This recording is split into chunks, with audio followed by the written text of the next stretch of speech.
Thank you to our final patrons, Strawbones, World 4765, Midnight Gem Lord, Sean, and Artgoon. And a very big thank you to our 25 patron, Alex Ice Rose. So I sat back, kicked my feet up, and really thought about Ultra Instinct and how cool it would be to have, like, just in general. Though at the same time, it kind of wouldn't be. Because the thing with Ultra Instinct is that it seems like you're more programmed to fight. And I don't think that's a good thing. Like, hypothetically, imagine you were in a situation which did not require violence but required defense, and your body automatically attacked. Like, hypothetically, the incomplete Ultra Instinct would be better on a day-to-day basis because you wouldn't have to worry about randomly attacking people. Like, immediately just waking up and be like, I need violence, and bada bing, bada boom. Notably, that's not entirely the case.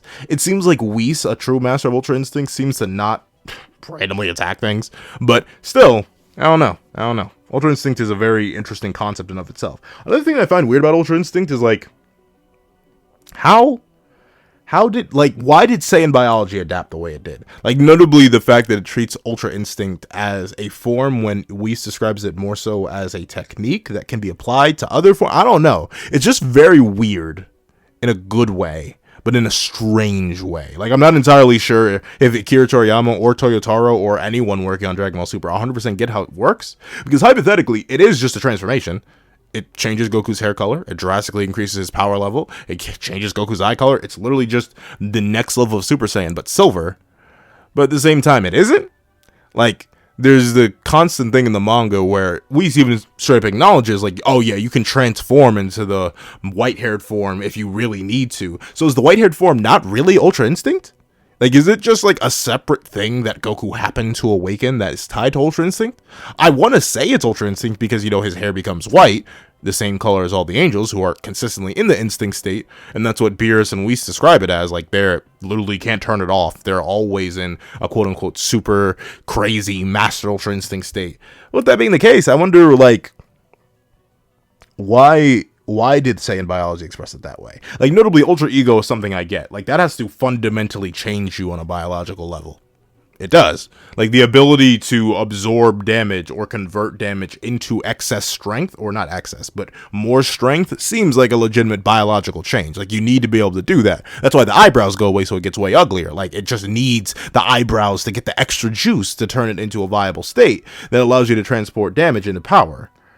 But with Ultra Instinct, for all intents and purposes, it should just be a fighting style. Or like a state of, well, more a state of being than a transformation. Which is why I assume Goku can apply it to lower forms, but at the same time, to less efficiency. Like, notably the idea of attacking and defending simultaneously is a pretty natural principle of martial arts. Like, you'll hear a lot of people say you shouldn't just be focusing on one or the other, and you should always be relying more so on your body and your muscle memory rather than your thought, because even the slightest of input delay, which is essentially what thought is, like, if you need to think about how you're going to punch your opponent, you probably should have already punched your opponent. That idea seems strange for, like, martial arts masters like Goku, like specifically Goku, because obviously he's the only one who has Ultra Instinct. But at the same time, we got to realize this guy's been fighting for like years, decades, a long time. Like, bro's been cooking for a minute. So I'm kind of shocked that Ultra Instinct sort of just boils down to him, you know, like using muscle memory. Like, that's the most basic expression of it. So maybe it's hypothetically not just, oh, muscle move this way, ooh, muscle move that way, ooh, ah, yeah. Like, maybe it's not that, but at least it seems that way to me. Like, I don't know, it feels a little bit weird in terms of how it's operating. But that's like, I don't know, that's just how I'm seeing it. Maybe I'm seeing it wrong or something like that. I legitimately cannot tell you myself. But it's still a really cool concept, and I'm very interested to see where Toyotaro and Toriyama are going to go with it. Especially considering the fact that they introduced True Ultra Instinct at the end of the Granola arc. It feels like, at least for a while, this may be the pinnacle. Like, the white-haired form may just be the pinnacle of Goku's power, and we're going to have to stick with that. And I'm fine with that. Notably, I'm very... See, I like Super Saiyan 1, and I like its moment. I like Super Saiyan 2, and I like its moment. I like the moment of Super Saiyan 3. I'm very mixed on Super Saiyan 3 in general. I like it aesthetically, but I think its a narrative moment. It's heavily undervalued because it literally accomplishes nothing. Like, Goku and Gotenks, the only two canon users of Super Saiyan 3, accomplish nothing. Super Saiyan God, I like its aesthetics, I like its colors, I like the fact that it slims them down, makes them more almost starved out rather than making them bulkier. I think that's a very good contrast to the previous forms.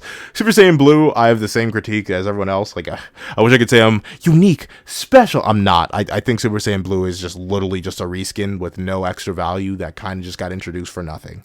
Sure, am I cool with the idea of merging and stacking forms? Yeah, just like I really like Super Kaioken, I really like the idea of Goku combining Super Saiyan God with Super Saiyan.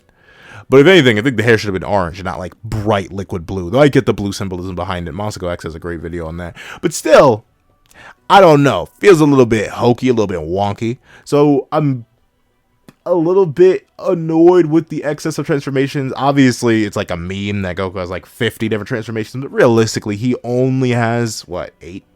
Not 8. Not even 8. Because Super Saiyan 1 through 3, God, Blue, True UI, and MUI. So, and I guess if you want to count Instinct as a separate form, he does literally have 8.